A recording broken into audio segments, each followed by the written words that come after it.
from holiday, I gotta be honest. I was visiting my mum. So a little bit about my mum. She is a black Muslim woman. Easily the most racist person I've ever met. Like, she fucking hates everyone equally, though. Like, she hates everyone. Like, you can call her whatever you want, like racist, sexist, homophobic. You know, she hates everyone equally. Like, and she doesn't, you know, she doesn't like anyone more than she does. Like, in my mind, she's like a true feminist icon. She just fucking hates everyone. But a little bit about myself, guys. So my parents are cousins. So, you know, we keep in the family, my parents are cousins. Because I'm Somali, so like in my culture, it's not like, you know, frowned upon to marry your second or third or fourth or fifth cousin or whatever. But when I was 12, they got divorced, all right? And if you're wondering, everyone, what happens when you divorce your cousin? Nothing, you just go back to being cousins.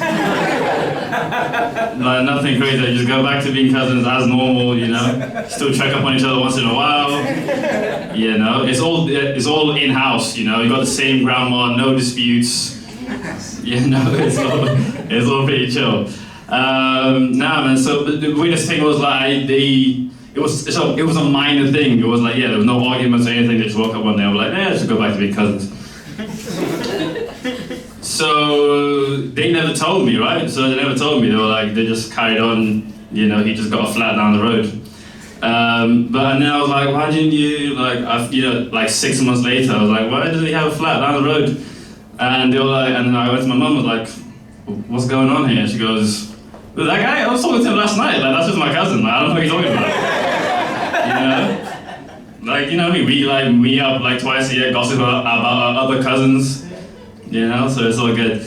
Anyways, I was talking to a friend earlier, a female friend, and like this is when I realized guys and girls don't think the same. Like we don't think the same. It's like it's different. You know, she asked me like if I would have an OnlyFans if I was an attractive girl.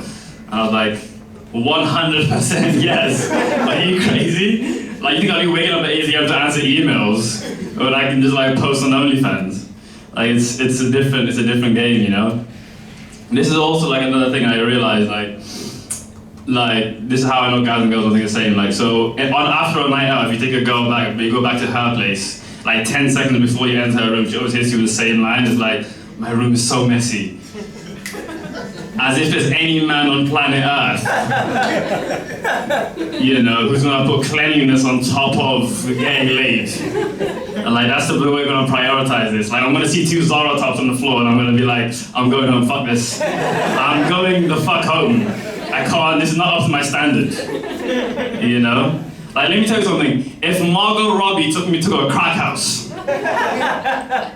we're gonna have some fun. We're getting high, we're gonna have some fun.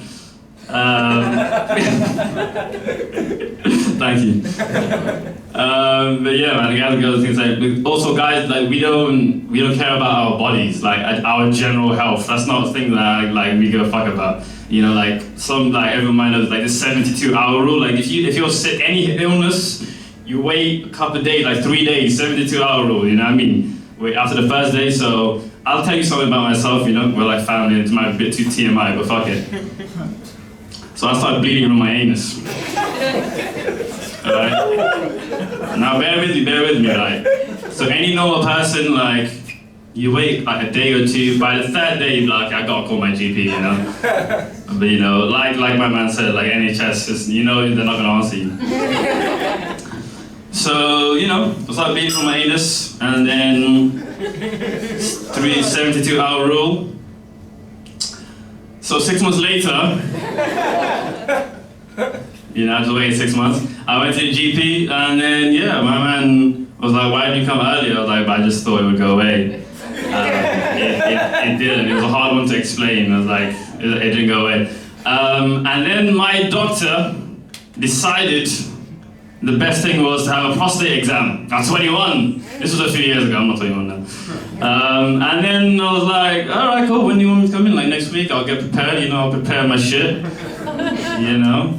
And then he was like, no, what do you mean next week? Like right now? I was like, what? He started getting the gloves. He started lubing up.